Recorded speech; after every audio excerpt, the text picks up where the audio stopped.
Hello बच्चों, आज हम आप लोगों को क्लास सिक्स का मैथ प्रश्नावली 3.3 को लेके आया हूँ। समझे ना। इससे पहले मैंने आपको एक अध्याय से लेके 3.2 तक का सभी क्वेश्चन आंसर करवा दिया हूँ। समझे ना।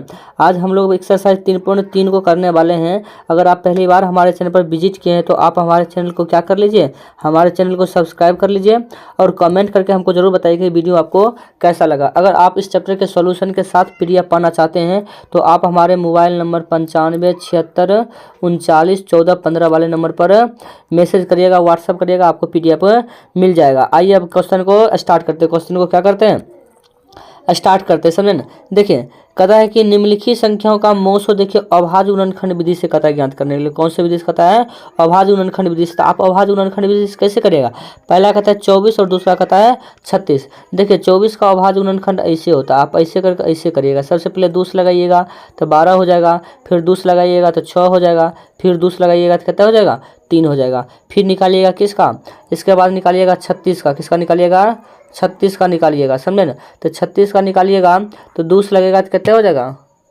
दूस लगाइएगा तो 18 हो जाएगा, और फिर दूस लगाइएगा तो 9 हो जाएगा, तब 3 से लगेगा तो कितना हो जाएगा, 3 हो जाएगा। यानी जब आप निकालिएगा 36 को निकालिएगा तो 2 गुना 2 गुना 3 गुना 3 आएगा। इसका 24 का 2 गुना 2 गुना 2 गुना 3 आएगा। तो अब देखिए कहता है कि अभाज्य गुणनखंड मौसक आएगा ना। मौसक तो मौसक मतलब होता है कि दोनों में जो मिलेगा ना वही उसका क्या कहलाता है, वही उसका कहलाता है मौसक। समझे। तो इन दोनों में देखिए एगो 2 मिल गया तो एगो 2 हो जाएगा, फिर 2 मिल गया तो फिर 2 हो जाएगा। इस दोनों में देखिए क्या मिलता है, जो मिलता है वही हो जाएगा। समझे। फिर देखिए 3 मिलता है, 3 हो जाएगा। तो अब इन सबको गुना कर देंगे तो वही इसका क्या हो जाएगा, मौसक हो जाएगा। 2 दूना 4, 4 ते कितना हो गया 12, पहला का आंसर हो गया ना। इसी तरह तो आप फिर देखिए आप 2 नंबर 60, 40 और 60 कैसे निकालिएगा, 40 और 60 का कैसे निकालिए। आपको 40 का निकालना तो 40 का ऐसे करिएगा, सबसे पहले किससे लगाइएगा, सबसे पहले दूस लगाइएगा तो 20 हो जाएगा, फिर दूस लगाइएगा 10 हो जाएगा, फिर दूस लगाइएगा 5 हो जाएगा। समझे ना। अब उसके बाद कहता है 50 का, 50 का कितना कहेगा, 50 को दूस लगाइएगा तो 25 हो जाएगा, फिर 5 लगाइएगा तो कितना हो जाएगा, 5 हो जाएगा। समझे ना। और उसके बाद देखिए सबको लिख दीजिएगा एक सीक्वेंस में। समझे ना। उसको क्या करिएगा, सीक्वेंस में लिख दीजिएगा कि कौन कौन संख्या आपको आया है। देखिए जब 40 का करेंगे 2 दूना 4 तो दूना 8, 8 पंचे 40। 60 करेंगे 2 दूना 4, 4 ते 12, 12 पंचे 60। अब इन दोनों में जो मिलेगा वही इसका महत्तम समापवर्तक यानी HCF हाईएस्ट कॉमन फैक्टर होगा। तो देखिए क्या मिलेगा, एगो 2 मिल जाएगा। देखिए 2 मिल गया, फिर देखिए 2 मिल गया और उसके बाद 5 मिल गया। 2 दूना 4, 4 पंचे 20। लिखिएगा महत्तम समापवर्तक कितना हो जाएगा, 20 हो जाएगा। अब 20 और 50 कहता है, 20 और 50 का महत्तम समापवर्तक करता है। ठीक उसी तरह 20 करिएगा, 2 दूना 4, 4 पंचे कितना हो जाएगा, 20। मैथ का मतलब होता है कि आप खुद से बनाइए, हम समझा देते हैं, आप बनाइए वैसे ही। समझे ना। फिर 50 करिएगा, 2 2 पंचे 10, 10 पंचे 50। अब 50 कैसे नहीं कर सकते, 50 करिएगा 2 लगेगा तो ये हो जाएगा 25। तब कहता 25 से लगेगा तो 5 25 हो जाएगा। तो यही उसका होगा 2 गुना 5 गुना 5। अब जो मिलता है तो मिलेगा क्या, 2 और 5 मिलेगा तो 5 दूना कितना हो गया 10। इसी का क्या हो गया, मौसक। अब देखिए 4 और 12 क्या देखिएगा, 4 और 12। तो 4 और 12 में देखिएगा तो क्या होगा, 4 गुणनखंड करिएगा अभाज्य गुणनखंड तो 2 गुना 2 होगा। 12 करिएगा 2 दूना 4, 4 तिया 12 होगा। 2 को 2 मिलता है यहाँ से, 2 को 2 इसका क्या हो जाएगा आंसर। 2 दूना कितना हो गया 4। अब देखिए 12 72 84 कहता है, 12 72 84। आप 12 कर सकते हैं, 12 क्या कर सकते हैं, कर सकते हैं, लेकिन 72 और 84 बता देते हैं। देखिए 72 करिएगा, सबसे पहले कितना करिएगा 72, तो ये हो जाएगा 36। कितना होगा 36। फिर दूस करिएगा तो 18 होगा, फिर दूस करिएगा तो कितना होगा 9, फिर 30 लगाइएगा 3 हो जाएगा। फिर अब देखिए 84 करिएगा, कितना करिएगा 84। तो देखिए 84 करिएगा, दूस लगाइएगा तो 42 होगा, फिर दूस लगाइएगा तो 21 होगा, फिर 3 से लगेगा तो 7 21 हो जाएगा। देखिए 12 के तो 2 दूना 4, 4 तिया 12 हुआ। फिर 72 करेंगे 2 दूना 4, 4 दूना 8, 24, 24 तिया 72। फिर 84 करेंगे 2 दूना 4, 4 तिया 12, 12 84 हो गया। अब इन तीनों में जो मिलेगा वही क्या कहलाएगा, गुणनखंड। देखिए दोनों में 2 गो 2, 2 गो 2, 2 गो 2 मिल गया तो 2 गो 2 ले लिए, और तीनों में देखिए 3 मिलता है, 7 तो नहीं है मिलता है, 3 मिलता है एक गो, तो एक गो 3 ले लीजिए तो एगो 3 हो गया। 2 दिया 4, 4 ते कितना हो जाएगा 12। तो इसका मौसक कितना हो जाएगा 12। आशा करता हूँ कि आप समझ गए होंगे। अब देखिए कहता है कि 70, 105 और 175। तो आप खुद से भी बनाइएगा, हम 105 और 75 का 175 का बना देते हैं। 105 बनाइएगा तो 3 से लग जाएगा, तो 3 से लगेगा तो 35 से कितना हो जाएगा 105, फिर 5 से लगेगा तो 7 पचे 35, यानी 3 गुना 5 गुना क्या आएगा 7। अब 175 करिएगा तो 2 से नहीं लगेगा, ये लग जाएगा 3 से, 7 1 8 8 5 13, 3 से भी नहीं लगेगा, 5 से लगेगा, किस लगेगा 5, तो 5 या 15 पचे 25, फिर 5 से लगेगा तो 7 पचे 35 हो जाएगा। अब इसमें देखिएगा जो मिल जाएगा वही इसका मोसो कहलाता है, समझे ना। तो अब देखिए आप सबसे पहले विभाजता का नियम देखिएगा तो आपको पता चल जाएगा कि कौन संख्या से भाग लगेगा कौन संख्या से नहीं लगेगा। तो पहले लिस्ट में जाइए, हम 2 से लेकर 11 तक विभाजता का नियम बता दिए, उसमें 11 से विभाजता का नियम बहुत बच्चों को समझ नहीं आया, तो हम इसका स्पेशल बता देंगे, समझे ना।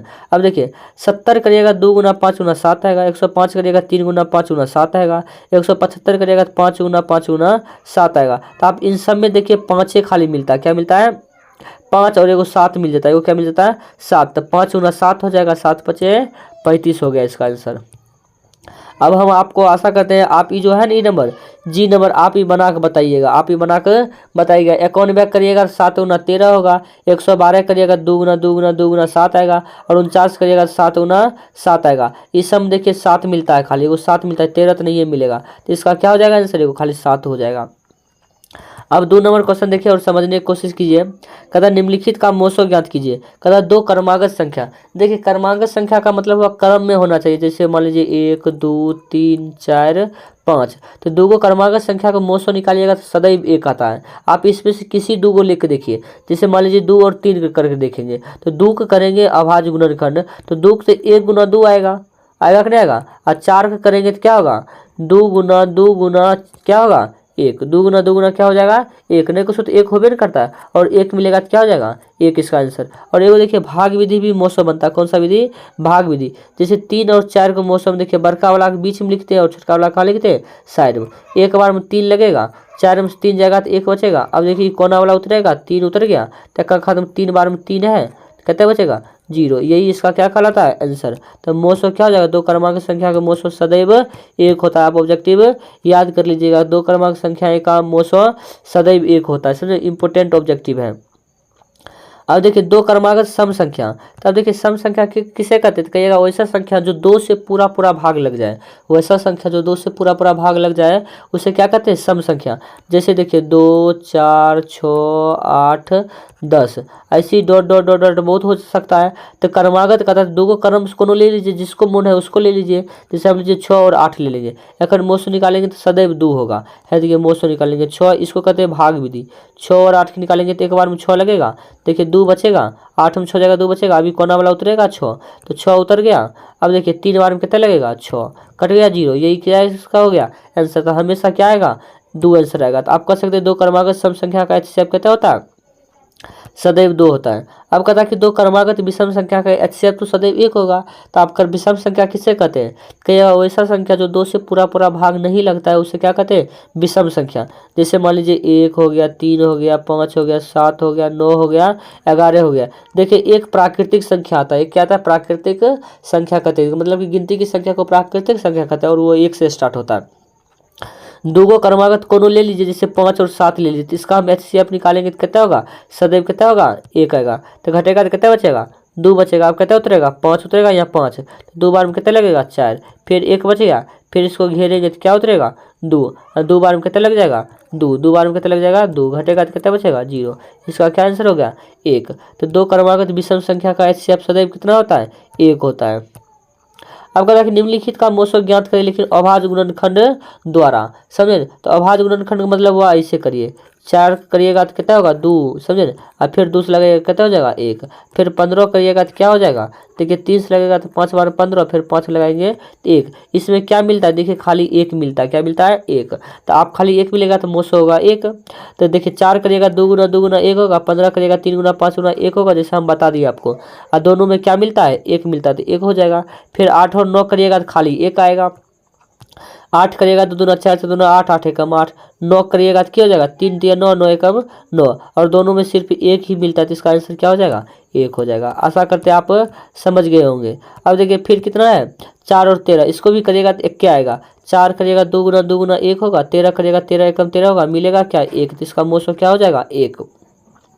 आशा करता हूँ कि आप यह पूरा सवाल समझ गए होंगे। हम लोग 3.3 तक कंप्लीट कर लिए, समझे ना। अब 3.4 को कंप्लीट करेंगे अगले दिन, समझे ना, अगले दिन करेंगे। अगर आपको ये वीडियो अच्छा लगा है तो आप हमारे चैनल को सब्सक्राइब करिए और हमारा मनोबल बढ़ाते रहिए, समझे।